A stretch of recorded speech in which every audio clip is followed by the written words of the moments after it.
పెదవే పలికిన మాటల్లోనే తీయని మాటే అమ్మా, కదిలే దేవత అమ్మా, కంటికి వెలుగమ్మా. పెదవే పలికిన మాటల్లోనే తీయని మాటే అమ్మా, కదిలే దేవత అమ్మా, కంటికి వెలుగమ్మా. తనలో మమతే కలిపి పెడుతుంది ముద్దగా, తన లాలి పాటలోని సరిగమ పంచుతుంది ప్రేమ మధురిమ. పెదవే పలికిన మాటల్లోనే తీయని మాటే అమ్మా, కదిలే దేవత అమ్మా, కంటికి వెలుగమ్మా. పెదవే పలికిన మాటల్లోనే తీయని మాటే అమ్మా, కదిలే దేవత అమ్మా, కంటికి వెలుగమ్మా. తనలో మమతే కలిపి పెడుతుంది ముద్దగా, తన లాలి పాటలోని సరిగమ పంచుతుంది ప్రేమ మధురిమ.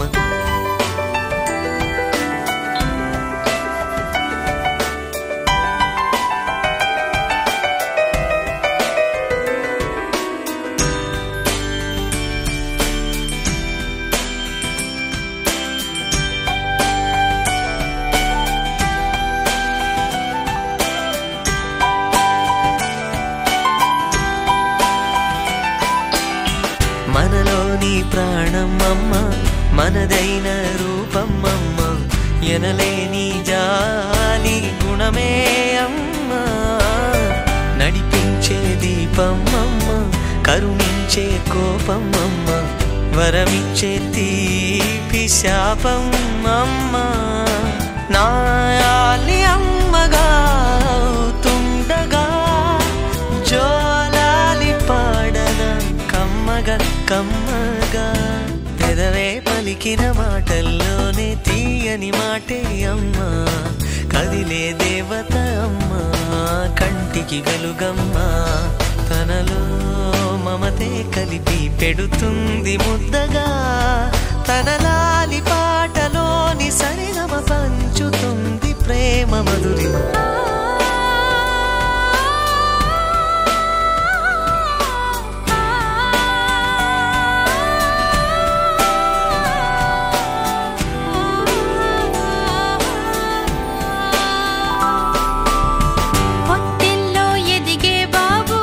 నా ఒళ్ళో ఒదిగే బాబు, ఇరువురికి నే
విషాను రాము రాధ అనుబంధం. మేమిద్దరం అక్క తమ్ముడు అయినా కూడా దానికంటే ఎక్కువ స్నేహం. ఆ తర్వాత బంధుత్వం అయింది. బాల్యం నుంచి కూడా వాడి మనస్తత్వం కానీ వాడి నెమ్మదితనం కానీ ఒక్కసారి పరిచయమైన వాళ్ళు ఎవరు వాడిని వదలలేదు. అది వాడి అదృష్టం, నాకు కూడా అదృష్టమే. చక్కగా ఇద్దరం కలిసి అన్నాలు తినేవాళ్ళం. ముఖ్యంగా బాబాయ్ శ్రీధర్మూర్తి బాబాయ్ గారు మా ఇద్దరికి చక్కలి పెట్టడాలు చేయడాలు అలా చేసేవారు. మేము నల్లకుంట్లో వీళ్ళుంటే మేము అంబర్పేటలో ఉండేవారు. అక్కడి నుంచి వాకింగ్ చేసుకుంటే నేను టైప్కి వచ్చేదాన్ని. వెళ్ళేటప్పటికి కొంచెం ఆకలేసేది. వెంటనే వీడింట్లో బీచాను. చల్లన్నమైనా సరే ఆవకాయను లేకపోతే బాబాయ్ పులిహార చేసేవారు. అట్లా ఏదున్నా పంచుకు తినేవారు. అట్లా ఆ తర్వాత ఎవరికి వాళ్ళం కొంచెం వేరే వేరేగా ఉన్నాము. పెద్ద అయ్యాక నాకు పెళ్ళి అవడం, ఎందుకంటే ఆడపిల్లని కూడా ముందు నాకు పెళ్ళి అయిపోయింది. మా పెద్ద పాపకి ఒంట్లో బాగుండేది కాదు. అంటే వాడిని బాగా పరిశీలనగా చూసింది నేను చెప్తాను. ఉత్తప్పుడు కలుస్తూ ఉంటాం కానీ మా అమ్మాయి ఒంట్లో బాగుండకపోయింది. ఆ టైంలో మేము ఒక రేకులింట్లో ఉన్నాం. ఆ వాన వస్తుంది, ఒక పక్క శ్రావణ మాసం అనుకుంటా. వాన వస్తుంటే ఆ ఇంటి వాళ్ళు అన్నారు మీరు ఇంట్లో ఉండొద్దన్న. బయటే ఒక చాప వేసుకున్నట్టు కూర్చుంటే వచ్చేటప్పుడు రాముకి చెప్పొచ్చావు. రాతొద్దున రాము వాళ్ళే ఉన్నట్టున్నారు, పెద్దవాళ్ళు ఎవరు లేరు. అంతే అలా కూర్చున్నా వాడు వచ్చేసాడు. బనీను లుంగి అనుకుంటుంది, బట్టలు కూడా మంచిగా వేసుకోవాలరా ఆదుర్ద. అలా వచ్చి ఏంటి ఇక్కడ కూర్చున్నారు, మనకి ఇల్లు లేదా అన్నాడు. ఉండొచ్చురా, పిన్ని బాబాయ్ వాళ్ళు లేరు కదా, అమ్మమ్మ ఉంది కదా, అమ్మమ్మ కొంచెం అవన్నీ మొహమాటాలు, అదేం లేదు నడు అని చెప్పి ఆ పాపని భుజం మీద వేసుకుని బయలుదేరాడు. ఇంకా వెనక మేము బయలుదేరాం. అట్లా తీసుకొచ్చి వాళ్ళ ఇంట్లో ఉంచుకున్నారు. చిన్నపిల్లలు అలాంటి సాహసాలు చేయడానికి భయపడతారు, పెద్దవాళ్ళు ఏమంటారు ఏంటో అనేసి. నిజంగా వదిన ఆ రోజు అలా చేసేసరికి రాత వదిన ఆవిడకి ఫ్యామిలీ ప్లానింగ్ ఆపరేషన్ అయింది పాపం. అయితే ఆవిడకి మత్తు కూడా ఎక్కలేదట. అలాంటి సిచ్యువేషన్లో వెళ్ళిపోయాం కదా, మా అందరికీ మజ్జిగ రావడం, మమ్మల్ని చూడడం, తన ఇది మర్చిపోయి ఆ రోజు ముందు రోజు అయింది అమ్మాయికి. అలాగా పొద్దున అయ్యేసరికి సాయి మా వాళ్ళు ఇచ్చారు. ఇంకంతా మామూలే. అది ఫస్ట్ వాడికి అప్పుడు ఎంత ఏజ్ ఉంటుంది, 27 ఉంటాయో ఏమో నాకు తెలిసి. అంత చిన్న వయసులోనే వాడి మానవత్వం అనుకో ఏదన్నా అనుకో బయటపడింది. అలా సరే అది అయిపోయింది. మా అబ్బాయి వీడు వెళ్ళి ఎప్పుడు మాట్లాడాడు వాళ్ళు, మీ అబ్బాయి మాకు నచ్చాడు. ఎలా వచ్చారంటే ఇద్దరు, అవును వాళ్ళు ఇష్టపడ్డారు అని చెప్పొచ్చు. వీడేం చేశాడు ఇవాళ చెప్తానని. వీడేం చేశాడు, అంతకుముందే పక్కవాడింట్లో రుద్రాభిషేకం ఎందుకు చేస్తే ఆ శర్మ గారిని గాయత్రి ఆయన వచ్చి మంచి సంబంధం చేస్తారండి, ఎంసీఐ పాస్ అయిన అమ్మాయి ఒక్కరితే కూతురు అని చెప్తే, అంకుల్ మీరు పెళ్లి విషయాలు చెప్పొద్దు, మీరు 2 ఏళ్ల వరకు చేసుకోండి అని చెప్పాడు. సరే అయిపోయింది. ఒక 2 గంటలు కూడా కాదా ఇంకో ఇలా వచ్చాడు. అమ్మ నేను పెళ్లి చేసుకుంటాను. ఏంట్రా పెళ్లి చేసుకుంటున్నానమ్మా, నాకు అర్థం కాలేదు. మొన్న ఎలా వచ్చాడు అంతే. ఎవరిని అంటే నీకు తెలిసిన అమ్మాయే. నాకు తెలిసిన అమ్మాయి, వీడు అసలు ఎవరితో మాట్లాడు. ఎప్పుడైనా మేము సరదాగా అనుకునేవాళ్ళం సుందర్ పిన్ మనవరాలని అనుకునేవాళ్ళం. కొంచెం వాళ్ళు వస్తూ పోతూ ఉండేవాళ్ళు కదా అనేసరికి మేడం మేడం అనేది అది వచ్చినప్పుడు. అయినా ఏజ్ తేడా చాలా, ఇంకా అనుకోవడానికి ఏం పోయింది, ఉండవే సరదాకి అన్నాడు. అనేసరికి ఇప్పుడు రామ్మాయి వాళ్ళు వస్తున్నారు, నువ్వు తెలిసినట్టుండాలి, కొత్తగా మొహం పెట్టకూడదు. ఇంకా బట్టలు మడత పెట్టాను కాసేపు వచ్చారు. ఇంకా మా వదినేమో తలంటు పోసుకుంది, కుంకుమ బొట్టు పెట్టుకుంది, ఆవిడ హడావిడిగా ఆవిడ వచ్చేసింది. ఇద్దరం కూడా. కానీ మా ఆయన నిజంగా దేవుడు, ఎంత ఆనందమో ఆయనకి.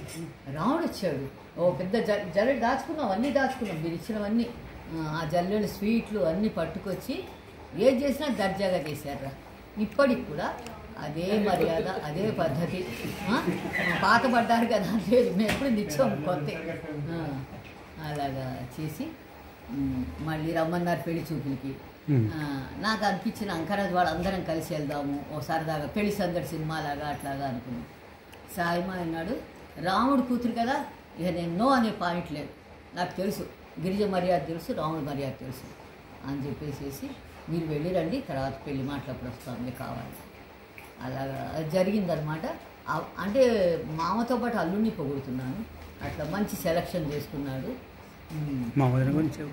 ఇప్పుడు రామ్మావి గురించి వదిన గురించి చెప్పడానికి అసలు ఏం చెప్పాలి, పోత పోసిన మంచి పిల్ల, ఇంకంతే. అదే సాధారణంగా ఎవరినన్నా ఏమంటారంటే ఇంట గెలిచి రచ్చ గెలువు అంటారు. ఆవిడ తోటికోడళ్ళలో కానీ అత్తగారి దగ్గర కానీ బాగా, ఇప్పుడు మేము పెద్ద అత్తగారి పిల్లలు అయినా అసలు పెళ్లి కాకముందు నుంచి కూడా ఆవిడ అలా కనిపెట్టుకునే ఉండేది. అమ్మని ఎంత బాగా చూసుకునేది, చాలా చక్కగా చూసుకునేది. అలాగా అవన్నీ. తర్వాత బెంగళూరులో మేము ఒక 2-3 నెలలు కలిసి ఉన్నాము.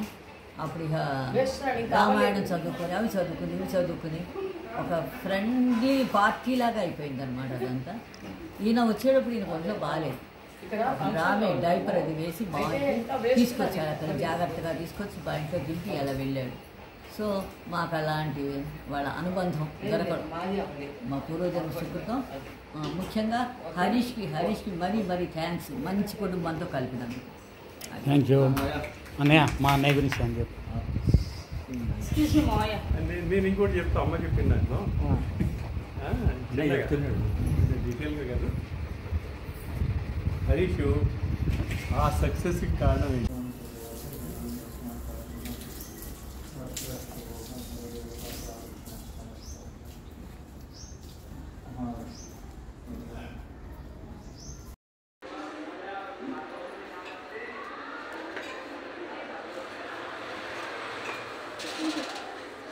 ఇదంతా పాపం పద్మకి చల్లవే కదా, నచ్చించలేదా?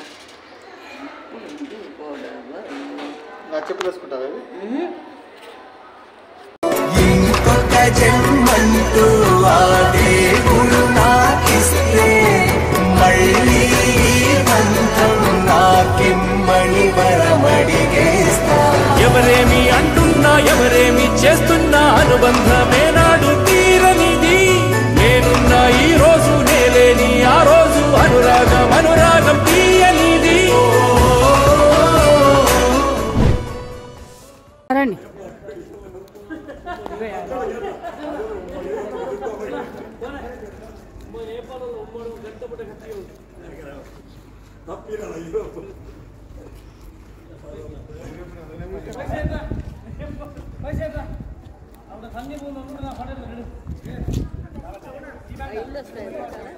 అందుకే ఫారిన్ ఇల్లు కూడా బాగుంది.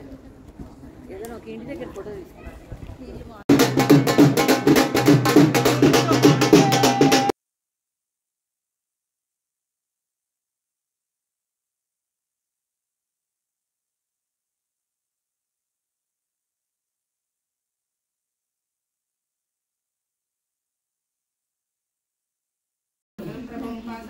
చేయదేనా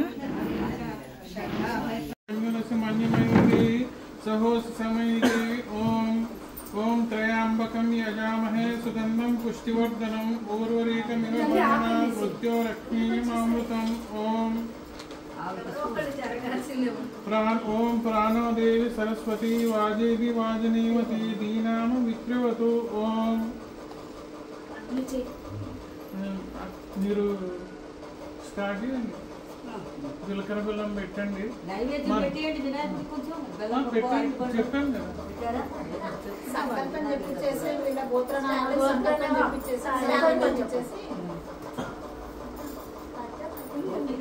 సాహస్ హరి, నీకు పుట్టినరోజు శుభాకాంక్షలు. Happy birthday to you. నువ్వు బాగా పెద్ద పెద్ద చదువులు చదువుకుని మంచి ఉద్యోగాలు చేసి